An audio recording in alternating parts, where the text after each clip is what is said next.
Hi OP users! Good morning! Today po, tuturuan po namin kayo paano i-set up at gamitin si Beacon Link.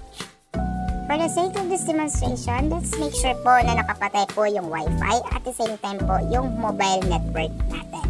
After that, let's turn on po yung Bluetooth. After turning on the Bluetooth po, punta po tayo sa settings. Access po natin at hanapin si mobile network. After accessing mobile network, let's turn on po yung Beacon Link. After po ma-turn on yung Beacon Link, para sa mga bagong users, pindutin lang po yung mga lumalabas na mga icon na iyon. Click allow, allow, and allow. Got it. So, nakikita naman po natin na wala po tayong SIM card na naka-insert sa mobile phone natin. So, since wala po tayong mobile network o wala po tayong SIM card, di po talaga tayo makakatawag. Dito po para masubukan po natin yung Beacon Link kung gumagana po ba. Madalian po natin isa-set up yung isa po nating demo phone. Para masubukan po natin kung totoo po bang nakakatawag si Beacon Link kahit wala po tayong SIM card load or any mobile network.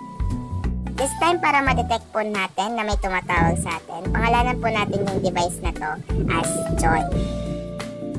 So, habang sineset up po natin kanina yung isang demo phone, sinet up ko na rin po yung isang demo phone na available po dito sa store at pinangalanan ko po siyang Cell. Now, let's try kung totoo po bang gumagana si Beacon Link.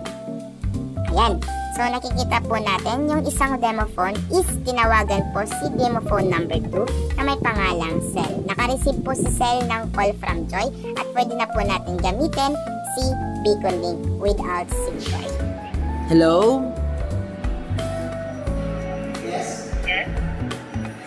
Sino po sila? James. James who? Si James. Dito po, sinubukan po namin gamitin si Beacon Link kasama ng kaibigan ko.